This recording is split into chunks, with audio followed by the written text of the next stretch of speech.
Hello and welcome to another episode of SPMRF podcast. And I'm very, very happy to, inform all of you. Today we have somebody who has been associated with Dr. Shamaprasad Mukherjee Research Foundation for more than a decade. And beyond that, he is extremely well known as a senior journalist in the industry, and he is extremely well researched and an expert in the areas of international affairs. And I had the honor of sharing the platform on several occasions in many television channels on issues related to international affairs and other associated programs, especially for certain television channels. So, for the rest of the world, he is Mr. Gautam Mukherjee, but for me, he is Gautam sir. So, Gautam sir, it is an honor for me to invite you and host this show where I'm anchoring and you will be asking questions. Generally, we have a different format when we are on television channels, both of us are on the same side and somebody else asks questions. So, thank you so much, sir. Thank you. Okay, so today's entire discussion will be we will steer it around Prime Minister Modi's first bilateral visit, which is in Russia. It is considered significant for several reasons. Before we get into the brass tracks of the entire discussion, before we deepen, do you think there is also a kind of subtle messaging that is there for the West? Some say that it is a sort of defiance, especially at a time when the West has literally sanctioned and termed almost President Putin as a persona non grata. So, how do you look at it? Well, and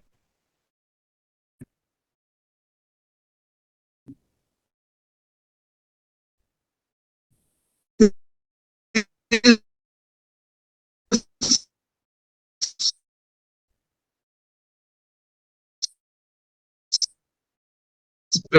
very jungle is about to have a big is year away from European affairs. I think they feel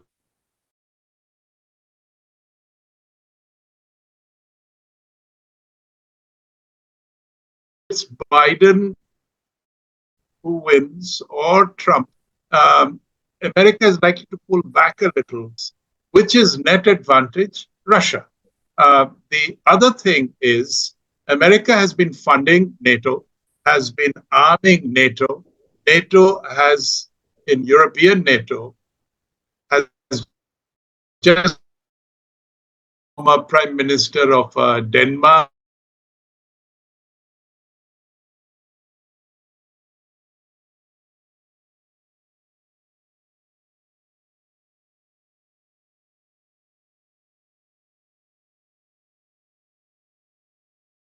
I don't think NATO has been in Europe. The European end of NATO has been able to ramp up sufficiently. They give the odd plane and the odd gun and tank to Ukraine. They don't have the right investments. Their own armed forces are in disarray because they haven't had a battle till Ukraine ever since the Second World War. They've had, spats from the Western European point of view in Serbia and so on.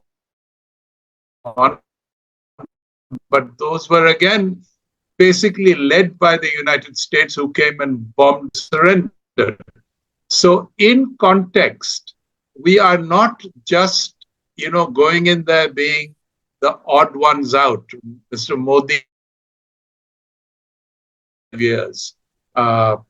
Vladimir Putin last visited us in 2022, 20 summits.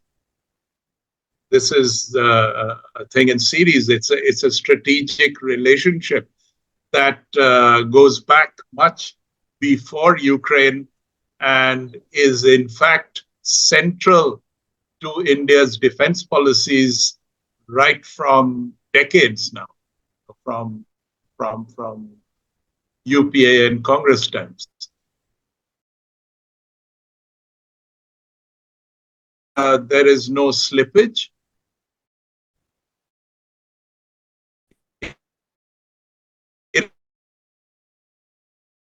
Relationship and dependence to an extent on China as well as North Korea.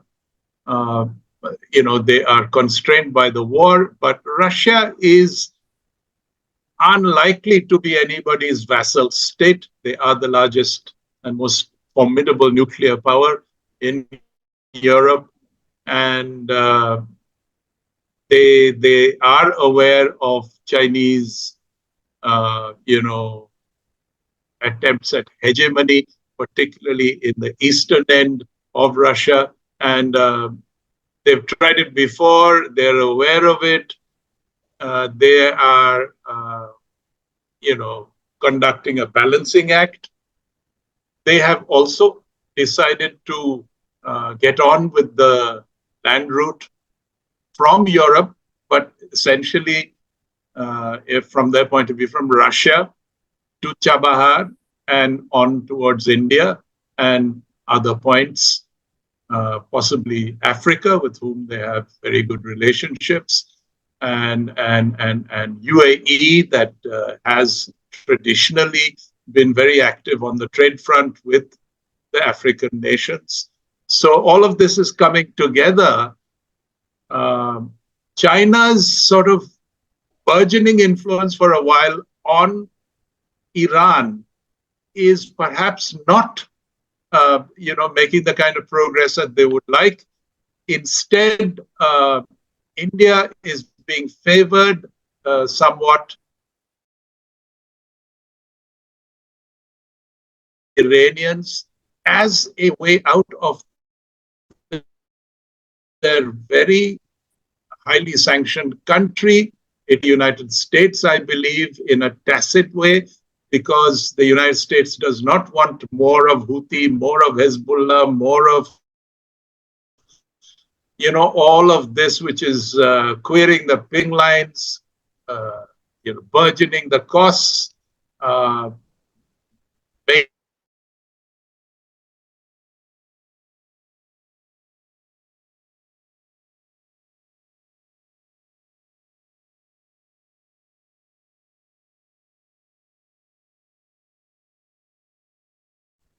high to Russia, the Indian initiative with the Russians and the Americans and so on, hasn't yet fructified, and neither has China's Belt and Road. So, I mean, it is important to get Iran off the Middle Eastern back, because they're rather good at it. And they've been supplying all the missiles and the training and the what have you to the Hezbollah and the Hamas and the Houthi. And they're not a walkover. They're quite good at what they're doing. The Houthis knocking out ships, capturing them. So in all of this, there is a geopolitical churn, and it isn't a static situation. You're finding that America is changing its stance. India is favored by both sides. It is not considered a frenemy. It is considered a friend by both the Western Bloc, including America in the main, and China is getting a little what for from us. Modi didn't attend the SCO. Our foreign minister, Jaishankar, has been instructed to show them the flag, the Indian flag. And this is telling the Chinese that you're not going to get a walkover. We're going to try and fish in the same waters, Central Asia, that you're thinking of fishing in. And here we are getting on with our own initiatives, backed by a different set of friends. Right. So interestingly, you made some very important comments. So let me put it this way. I think India today is one of the very few countries in the world which has a strong working relationship both with the Western Bloc as well as Russia. So ideally, from the Western side, in looking from this perspective, they should be happy that India is going ahead and deepening its relation with Russia. However, I think it's expected that there will be some grudges, some statements of discomfiture coming from the West, especially because of this visit.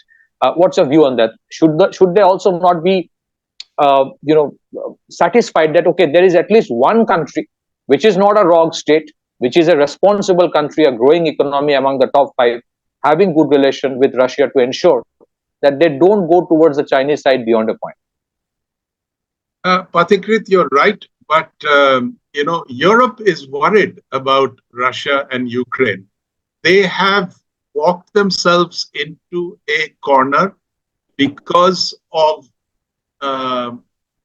betrayal of agreements made with Russia after the fall of the Berlin Wall. They said they wouldn't advance, and they have, and now all the states bordering Russia and near Russia have also joined NATO.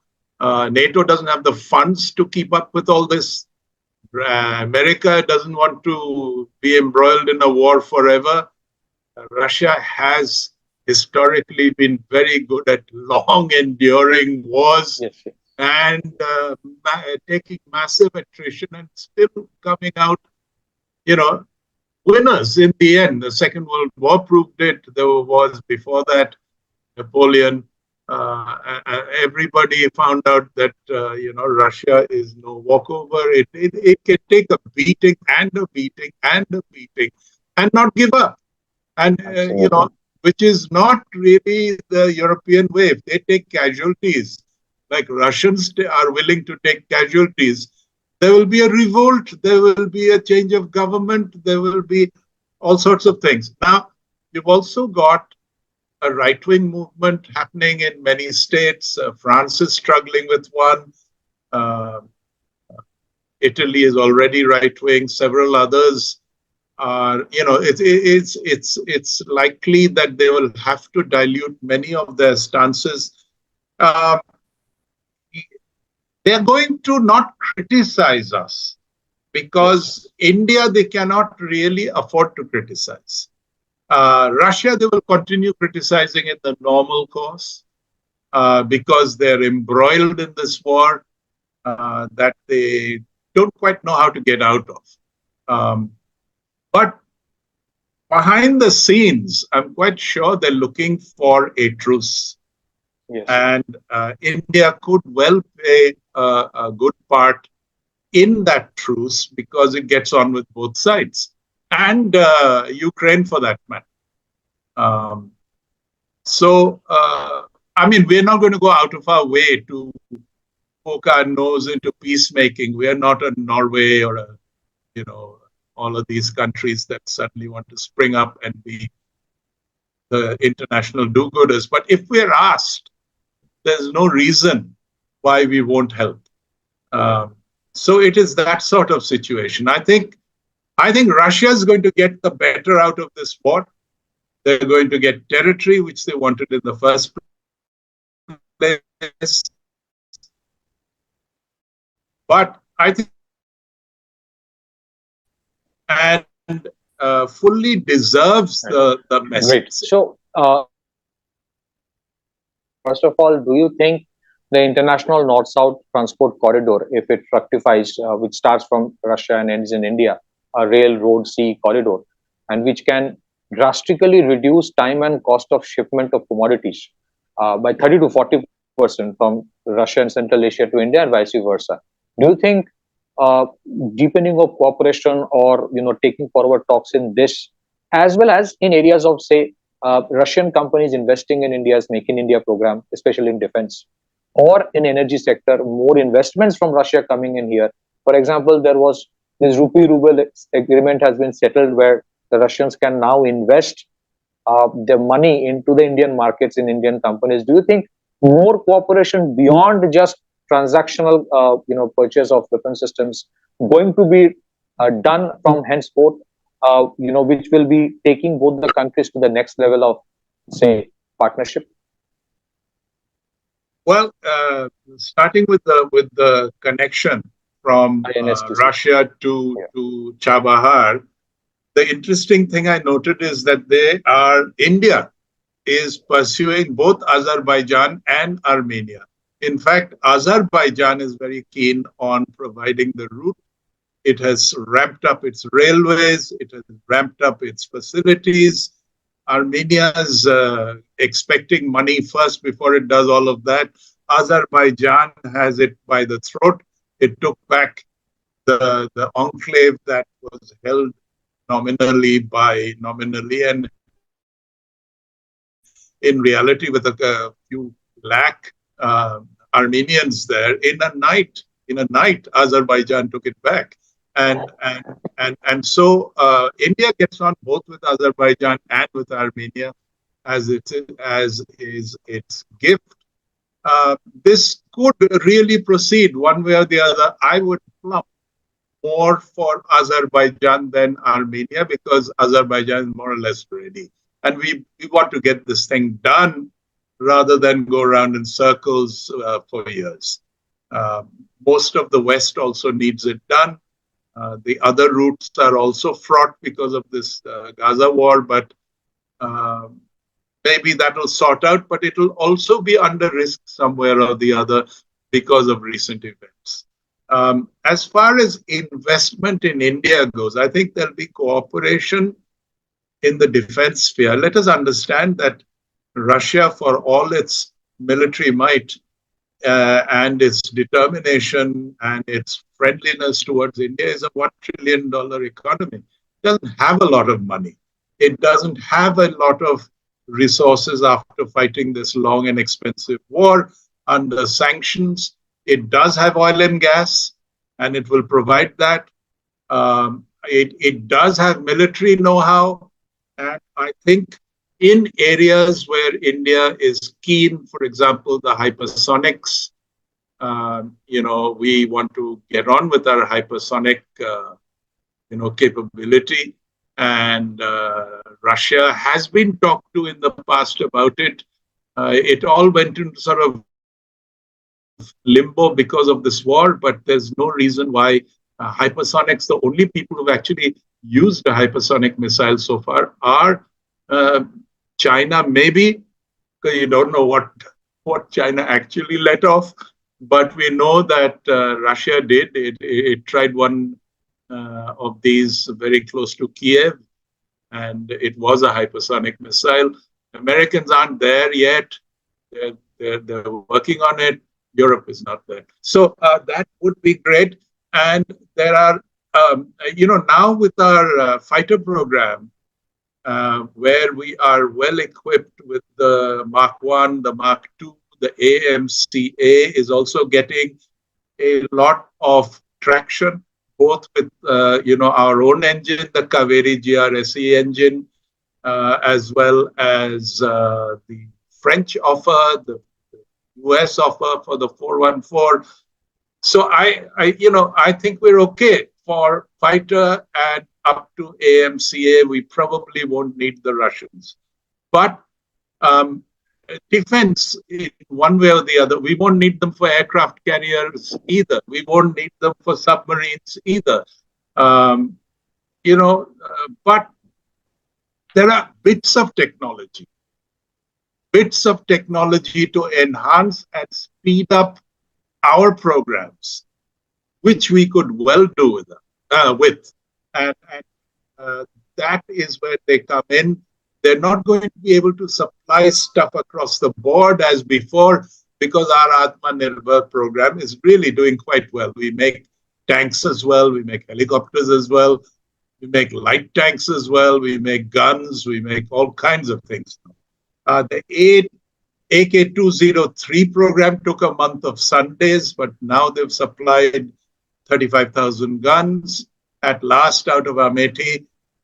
We want to make the entire thing made in India. It's not happening. All the bits and pieces are still coming from Russia, and Russia is in trouble in terms of supplies because of its preoccupations.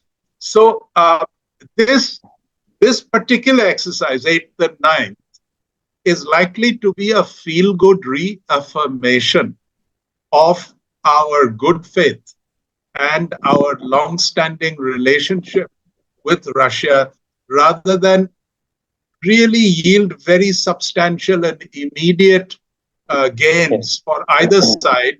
But it will lead to substantial gains in due course. But Russia's got a problem to solve first, right there. Yeah. So interestingly, you mentioned it right about the AK-203. I mean, there's an issue with the indigenous content, but I think what I've heard is that once it reaches the critical mass in terms of numbers being produced, that may go up 100%. But at least what I believe is that a local supply chain is gradually being created. So my questions was primarily about the fifth generation fighter aircraft, the Sukhoi 57, where initially maybe India was one of them. So Tejas Mark 1A, 1 Mark 2, or the AMCA, we may not need. But the critical jump to an FGFA, because with certain developments are happening in China. My question was primarily about that. War. One thing which I think you would capacity is the proficiency is the metallurgy part of it. Like for most of the things that are required in defense. What I felt is that these are the areas where it may not yield immediate results, but I think there is a possibility that talks may again start when it comes to the FGFA. That's what I was, Yeah, hopeful about. in terms of what I said, which tallies with what you just said, that we will take bits of technology Yes, if they are available. As far as the BrahMos goes, we are on the brink of uh, going it alone. Not just, yeah, we're going to run a parallel program to the BrahMos, which is 100% India owned. This has been announced from time to time. We don't want to offend the Russians, but we are now capable of producing a missile, or on the brink of being capable of producing a set of missiles which are 100% indigenous, and therefore gives us greater profits when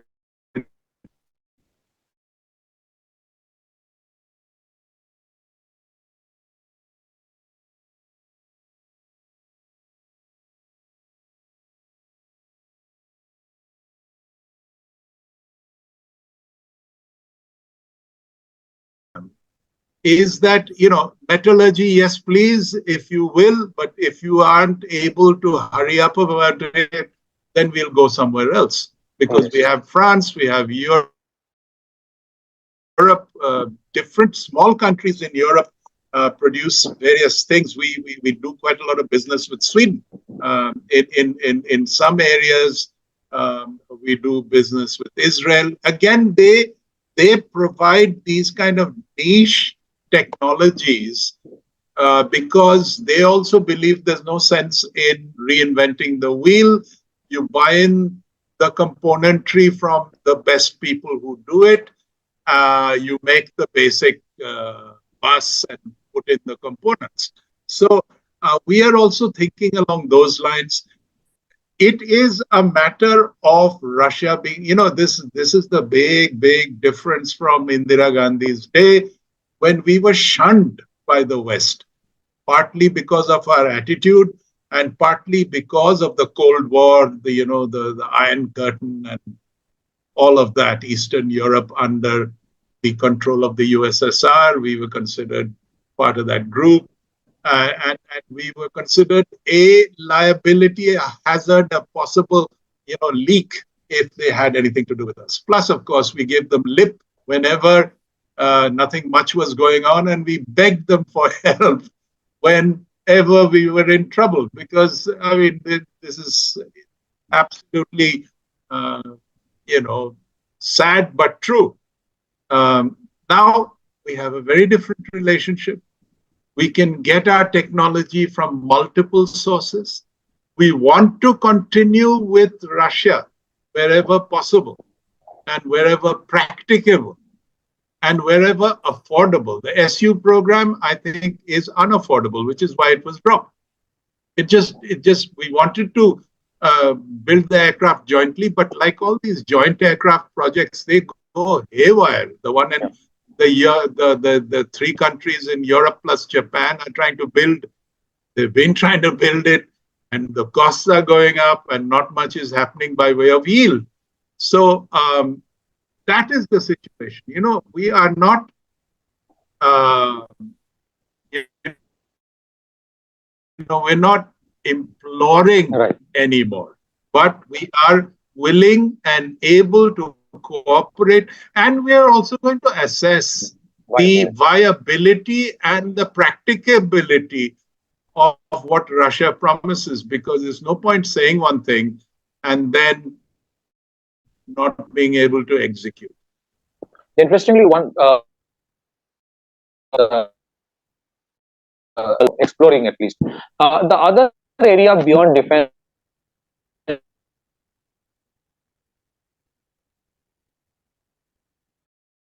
and energy very important unilateral sanctions, which impact smaller countries very much, which impacted Russia in the during the Ukraine war or probably from 2014. India has also suffered from such sanctions, and also these tendency to impose or freeze the foreign exchange reserve that Russia faced. And India has an apprehension that tomorrow, today or tomorrow, someday, we may be on the cusp of something like that. So these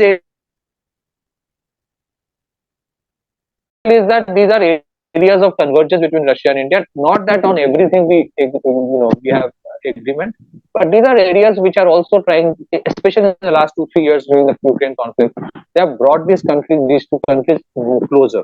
What do you think about it? The issues of unilateral sanctions or dollar being weaponized? Well, we recently said we don't want the yuan instead of the dollar. We Yeah. are practical these days. We are not going to make slogans, sitting with Lavrov or Putin that serve no purpose. It's no point saying we don't like sanctions. It is sanctions are there because the Europeans and the Americans use them, and they do hurt. And they hurt us after our nuclear tests. We got on with it as best as we could, and eventually they were lifted. So I don't think we're going to make empty gestures. Uh, uh, you know, these these kind of things were things we did in the past out of ideological, ideas. I think the Modi government is much more practical. The Jaishankar doctrine is to do the possible and to put India first. It is about national self interest. And we will not, I think, just join hands with people in order to poke somebody else in the eye. So I don't think there will be much sloganeering. No, no, I agree. Yes, they may not be sloganeering, but interestingly, is it not that the rupee ruble exchange mechanism itself is an outcome of the whole issue of sanctions and the use of to the dollar? Is that also not an indication? You are absolutely right. We may not have slogans going on, but maybe in certain areas, some deepening of cooperation beyond defense and energy may happen. Well, this is because we don't want to use our dollars. So again, national self-interest, which happened to coincide with the Russian self-interest. So we got rupee ruble out of it. And not only that, they figured out a way to use. First, they complained that we've got these tons of rupees we don't know what to do with. And then they figured out a way to use. So, and which worked out for both sides. So, yes, bilaterals, we're all for. Bilaterals that work for both sides, I think, will be pursued. But, just to get together in Moscow or in New Delhi and make statements which have no practical application here and now, or even tomorrow, day after, but annoy other people, I don't think India will be looking to get into that kind of situation. We've done a lot of that in the past, and it has hurt us. Right. So one of the last questions that I would ask is that, sir, there is a lot of what we have seen in the past. The Russian government has been asking the Indian companies to invest in the Russian market, especially because a lot of Western companies have exited that market. But there might be some apprehensions about most of the Indian companies in consumer durable, FMCG, and other areas, because they have a lot of FII investments or other investments from those organizations based in West. So they fear that there can be some kind of repercussion. How do you foresee this of maybe not in now or in future, Indian companies actually taking the step forward in terms of investing in the Russian market, given its size being not very small, but at the same time not very big either. And at the same time, the huge repository of resources they have, which eventually can be used by a country like India, explode rather than used, given our population and requirement of resources. I think there's a lot of scope for the Indian companies such as Tata's, Reliance, the big boys, Adani, who aspire to be billion-dollar, trillion-dollar companies. You're not going to do this by not taking chances. Here is definitely an opportunity. You don't have to involve the companies that have foreign investment, obviously, because that will involve them and their decision making as well.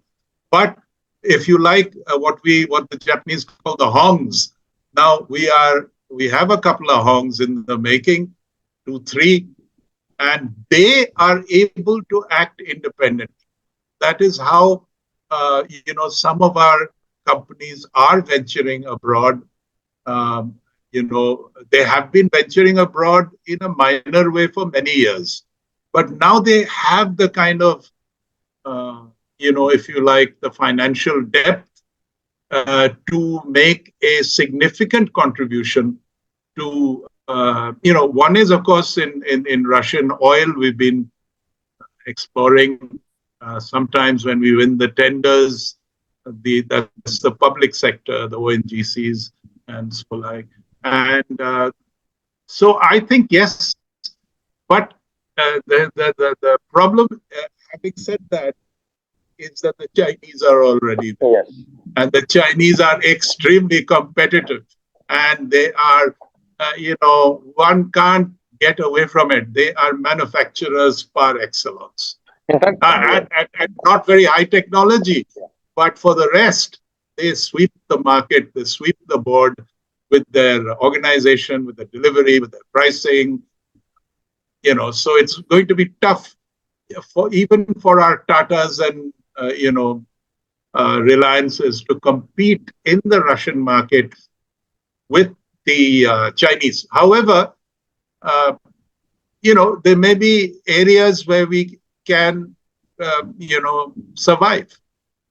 Right. Interestingly, I think there is also some apprehension in Russia because of the growing dependence on China, because of which they also want to hedge by ensuring that Indian investments also come in. My last question is this, sir. How do you look at the future of BRICS and whether there is a potential convergence of interest of India and Russia so far as Africa is concerned, where we sit in the recent past, we have seen many of the countries are resisting their erstwhile colonial masters and their interference that they have been doing on. So a lot of things are happening in Africa as well, which doesn't make into the mainstream news too often. Do you see a convergence of Russia and India interests over there? It may not get impacted or seen right now in this visit itself, but just is this something that can also be confidentially discussed over there, and the future of BRICS? BRICS, everything started and sought to be dominated by China.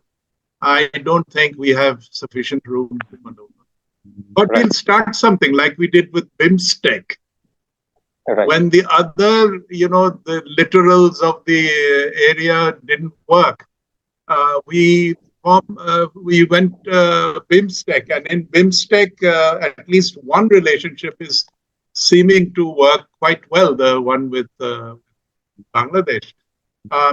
Post the G20 inclusion of the African Union of 50 plus countries, we have excellent goodwill in Africa, and Russia has traditionally been in Russia and considered non-exploitative as compared to China and the West. The West has a brutal colonial history.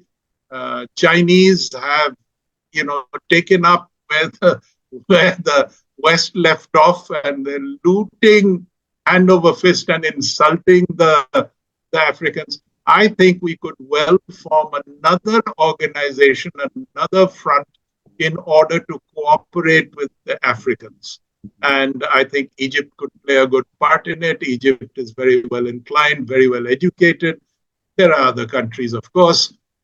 Uh, and yes, I think there is every chance of doing this, but not under the very. Why struggle with an organization where China is, succeeding or semi-succeeding? It has tried to expand BRICS in order to dilute India's influence. Well, it can have BRICS. We don't need it. We can start another one. It's the same with SCO.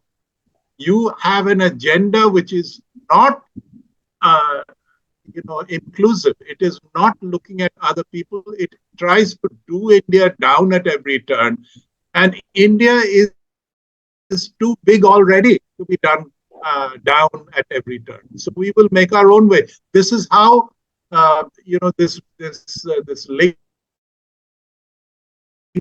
from Russia to Chabahar is happening. Some things will happen. I completely agree with you that something is going to happen, which is going to improve trade, commerce, industry, and equity in Africa, in which both and India will play a stellar part, and we will be right. trusted. On a concluding note, I think what the last 2-3 years have shown is that there's a lot of geopolitical churning which is going on globally, and things are not yet settled. And in that environment, I think Russia as a country is too big to be ignored. It should be given respect, and I think having good relation both with the West and Russia. So I think this is a messaging, something which I think the West should also emulate if we have to have a better world. Your concluding thought on this? Well, as I said earlier, I think the West has done Russia a dirty. They have reneged on solemn agreements and tried to make Russia out to be the villain when they are clearly predatory, trying to push Russia into the sea practically. What is the point of bringing almost Ukraine into the NATO? They've already done that with Finland and others who are on their borders.